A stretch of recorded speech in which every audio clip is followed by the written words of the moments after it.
Hey everyone, welcome to Plants and Politics. I have an update to share about one of Trump's Capitol insurrectionists. It's time for an episode of Where Are They Now? Matthew Bledsoe was arrested.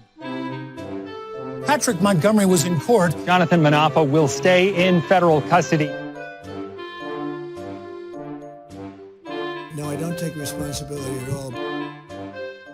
So 59-year-old New York resident Richard Watrous talked about an impending war prior to the Capitol attack. On December 31st, Watrous told another Facebook user, quote, "When I was in school, we got a real education, not the brainwashing you got. Wear your mask, stand in your dot, vote for Creepy Joe. He's brilliant.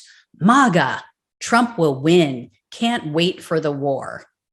Well, on January 6th, Watrous was seen on the Capitol grounds. He was also seen inside the building wearing a Trump baseball cap. And in June of last year, the FBI interviewed him.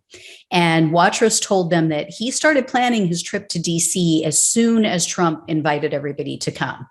Watrous admitted that he entered the Capitol. He said he went in on 2 separate occasions. And he told the agents that what he witnessed in the Capitol was, quote, "fucked up and crazy."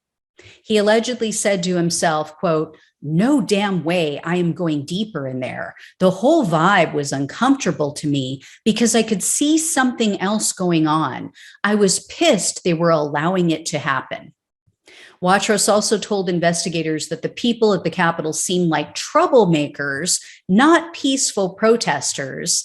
And he admitted that he saw a man walking out of the Capitol with a bottle of wine and that the man said, quote, "I got Nancy Pelosi's wine." I mean, what did he think war was? What he literally wrote that he can't wait for the war. What was he expecting exactly? All of a sudden, it was so distasteful to him. I mean, was he expecting rides on a merry-go-round? What did he think it was going to be? Sunshine and roses? And it was so bad, but yet he went in twice. He was so disturbed by what he saw, but he went in twice. I can't wait for the war, but the people inside that building look like troublemakers. They make no sense. So Watrous was arrested on September 14th of last year. He was charged with the common misdemeanors, entering a restricted building or grounds, 2 counts of disorderly conduct, and 1 count of parading in a Capitol building. Watrous pleaded guilty to the parading charge on January 14th of this year, and he was facing up to 6 months in jail, up to 5 years of probation, and up to $5,000 in fines.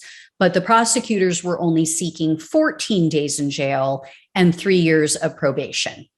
Unfortunately for Watrous, he got one of the toughest judges, the head honcho, Chief Judge Beryl Howe. And he has a bit of a criminal history, albeit very dated. According to news outlets, he's a registered nurse and he was convicted of professional misconduct. This was approximately 20 years ago, though.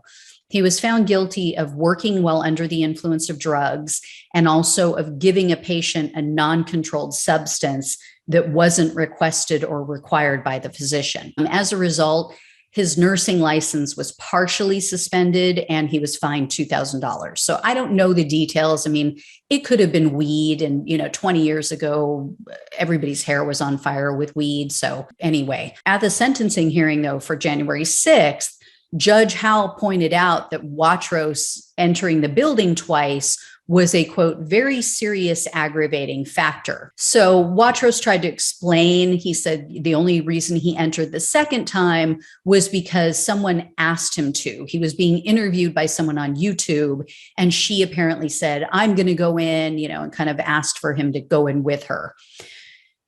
Who knows? He also told the judge that he was, quote, 100% on the side of Capitol Police.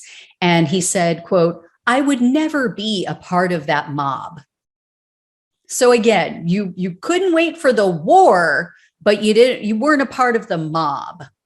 And Judge Howe wasn't buying it either. She replied, quote, "You understand you were a part of that mob." So Watrous probably should have quit while he was ahead. He probably should have kept his mouth shut because Judge Howell, as she's done in the past, gave him a stronger sentence than what the prosecutors were requesting.